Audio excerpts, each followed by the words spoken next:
Minha sogra fazia trabalhos contra mim para eu me separar do meu marido. Oi, gente, tudo bem com vocês? Eu espero muito que sim e sejam bem-vindos de volta ao Vexa. Antes de começar, se você ainda não viu o relato da Mariana, do marido que fazia amarração durante muitos anos, já está postado aqui no canal. O relato de hoje é da Beatriz, 29 anos, nascida em Recife, mas mora em São Paulo há 7 anos. Ela me enviou esse relato dizendo que só ela sabe o que viveu. O marido dela, até hoje, não acredita totalmente. Vocês vão entender o porquê. Já te inscreve, deixa o like e se prepara, porque esse relato é pesado. O relato começa assim.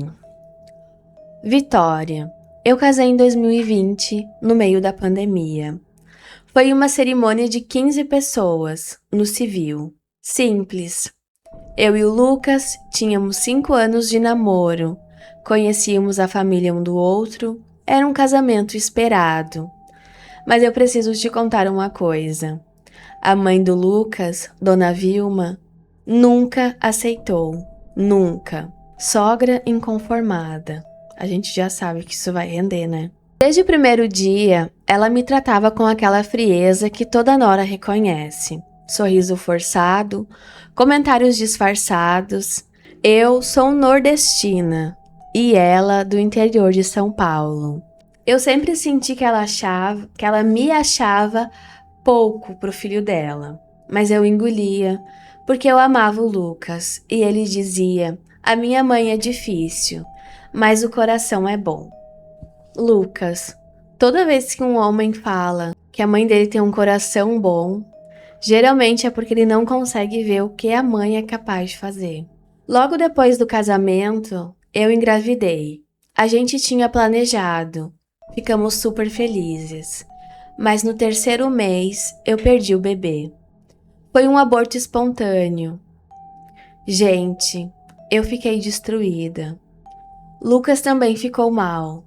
E a mãe dele veio na nossa casa para dar apoio. Foi a primeira vez que ela entrou no nosso apartamento. Detalhe, a primeira vez que ela foi na casa deles foi depois de perder o bebê. Isso me soa, pessoas que fazem isso, me soa como urubu. É o urubu que fica em cima das carniças? É, né? Assim, não pode ver uma notícia ruim, a pessoa passando por um momento difícil, ela quer se aproximar. Querendo fingir que tá querendo ajudar, mas na verdade, ela quer ver de perto, sabe? Tu ali na pior, porque isso deixa ela feliz, de certa forma. Ela ficou 2 dias, dormiu no nosso quarto de hóspedes, cozinhou pra gente, foi atenciosa. Gente, do jeito que ela nunca tinha sido. Eu até pensei, nossa, será que ela finalmente está me aceitando? Mas no dia seguinte ela foi embora. Eu fui arrumar o quarto e debaixo do colchão tinha um saquinho de pano com folha seca, sal grosso preto e um pedaço de papel com o nome do Lucas e o meu, separados por uma cruz invertida, desenhada de caneta. Como eu disse, a pessoa urubu, ela vem com uma má intenção, né? Ela vem no momento mais difícil, como quem quer ajudar, e ainda te prejudica. No caso, ela não estava dando apoio, ela foi lá aproveitou o momento para ir lá fazer um trabalho para deixar tudo ainda pior. Eu não sabia o que pensar. Mostrei pro Lucas e ele riu. Disse que deveria ser alguma simpatia da mãe dele pra gente ter outro filho. Que Dona Vilma era assim mesmo, supersticiosa. Eu acreditei, joguei tudo fora e segui a vida. Uma simpatia para eles ter outro bebê vai ter cruz invertida, separando nomes. Mas é sempre assim também, né? Quando tu tem uma sogra bisca, o marido é um tongo que não consegue ver nada, não percebe nada, e daí se tu fala, tu tá conspirando contra a mãe dele, tu é a ruim, né? Sempre assim. Nos meses seguintes, minha vida começou a desandar. Eu trabalhava como designer freelancer e perdi 3 clientes grandes em sequência sem explicação. Comecei a brigar com o Lucas por bobagem, coisa do tipo, ele deixava a louça na pia e eu surtava, como se ele tivesse cometido um crime. Não era eu não me reconhecia. Então eu acho que também já fizeram um trabalho pra mim, porque... Ai, coisa de louça na pia, ou lavou a louça de má vontade, deixou resto dentro da pia. Eu surto também. Meu Deus, eu enlouqueço. Eu tentei engravidar de novo, 3 vezes, perdi todos. O médico não achava nenhuma razão clínica. Disse que talvez fosse o estresse. Mas eu não estava estressada antes. Eu fui ficando estressada depois que tudo começou. Eu acho que isso é a coisa mais frustrante na vida de uma mulher. Tentar engravidar e não conseguir. No final de 2022, o Lucas começou a se afastar. Vinha para casa cada vez mais tarde. Quando eu cobrava, ele dizia que era trabalho, mas eu sabia que algo estava errado. Toda vez que a dona Vilma vinha visitar, e ela passou a vir quase toda semana, sem avisar, depois da visita dela, o Lucas brigava comigo. Sempre, era um padrão. Em março de 2023, minha melhor amiga, Patrícia, veio passar um fim de semana comigo. Ela é umbandista há 15 anos. Quando ela entrou no meu apartamento, ela parou na porta e disse: Bia, o que tem nessa casa? Eu olhei para ela sem entender. Ela disse: tem uma energia pesada aqui. Tem coisa enterrada, tem coisa escondida. Você não sente? No mundo que a gente tá vivendo hoje, tu ter uma amiga umbandista que entende dessas coisas é meio que essencial, né? Eu mal tenho amiga, quem dirá umbandista. Eu estaria ferrada, ó, né? Se fizessem isso pra mim. Eu contei pra ela do saquinho de 2 anos antes, da minha vida desandando, dos abortos, das brigas. Ela me ouviu. Depois pediu pra eu deixar ela passar pela casa. Ela foi cômodo por cômodo, e quando chegou no nosso quarto, ela parou na frente do guarda-roupa do Lucas e disse: aqui tem coisa. A gente começou a procurar, tirou tudo do armário e no fundo, numa caixa de sapato velha, dentro de uma meia, tinha um terço de aço enferrujado, com fotos minhas amarradas no cordão. 7 fotos, uma para cada ano que eu estava com o Lucas, e em cada foto, meu rosto tinha sido riscado de caneta preta. Realmente, ela nunca se conformou com o casamento, né? 7 anos? Provavelmente ela já planejava e já fazia isso antes do casamento. A Patrícia me olhou e disse: Bia, isso aqui não foi colocado pelo Lucas. Isso aqui é trabalho de quem te quer mal e tem acesso à casa. Você sabe quem é. Eu não dormi naquela noite. No dia seguinte, eu liguei para casa da dona Vilma. Convidei ela para almoçar comigo, sem o Lucas. Ela aceitou super feliz, achando que eu estava finalmente querendo me aproximar dela. Beatriz, nos surpreenda com a tua armadilha. Ela chegou às 12 horas com uma torta que ela mesma tinha feito. Eu não comi, não toquei. Ela me perguntou por que eu não estava comendo e eu disse: Dona Vilma, eu encontrei umas coisas no meu apartamento. A senhora sabe alguma coisa sobre isso? Ela ficou branca. Gente, soltou o garfo, tentou negar. Falou que coisas, menina.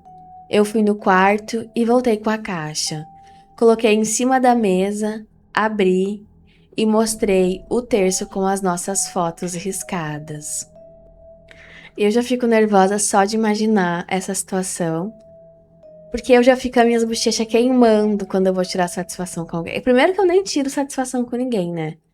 Mas se eu preciso chegar nesse ponto, as poucas vezes que eu já fiz isso, que eu tive coragem, porque tava uma situação insustentável, minha bochecha chega a arder de tanto que queima.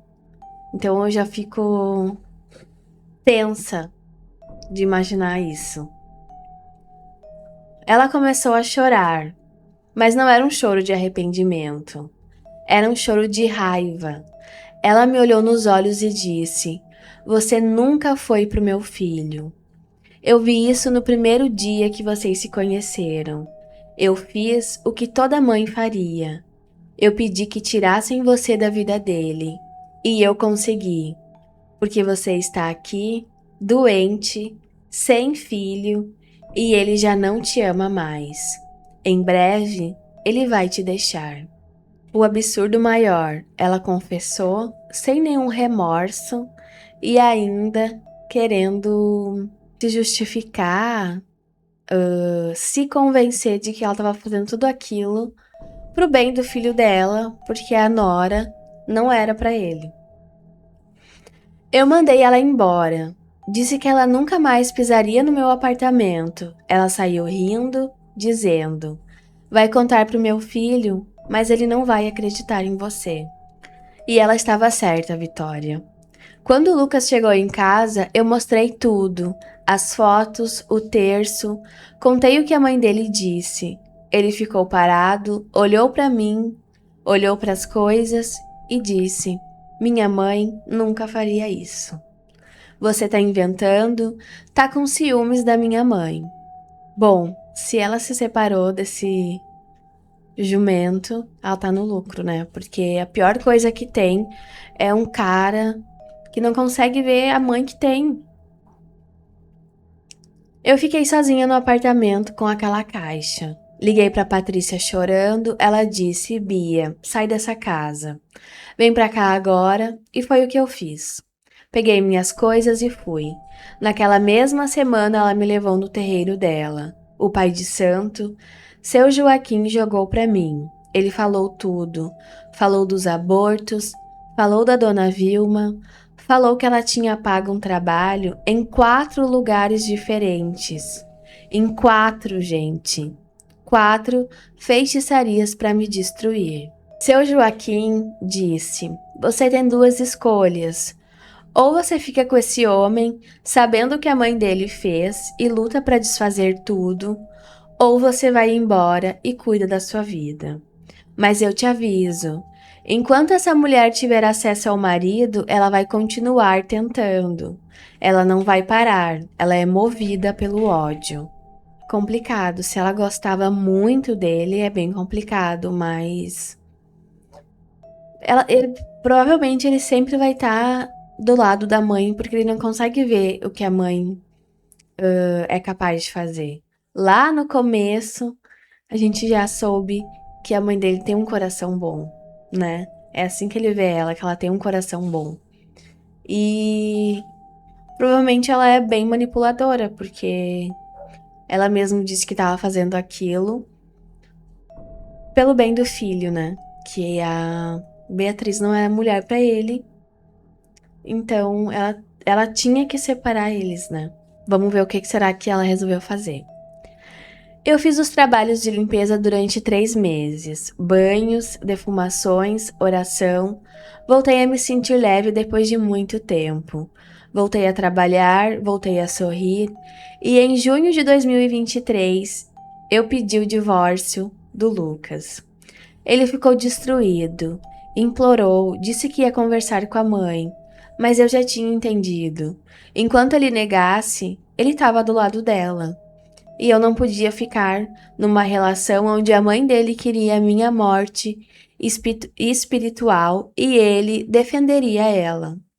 Hoje eu tô bem. Voltei para Recife para ficar perto da minha família. Tô em terapia, faço acompanhamento espiritual com a mãe Iraci em Olinda. Soube que o Lucas tá noivo de novo, com uma menina mais nova. E eu rezo todo dia para essa menina. Rezo para que ela tenha alguém para alertar, porque a dona Vilma não parou. ela só mudou de alvo. Eu fico me perguntando quantas mulheres estão vivendo isso e nem sabem, né? Às vezes a sogra é uma queridinha, uma amadinha, mas por trás é o demônio. Sempre aprontando, né? Sempre querendo destruir o casamento, a família. Beatriz, muito obrigada por compartilhar com a gente a tua história.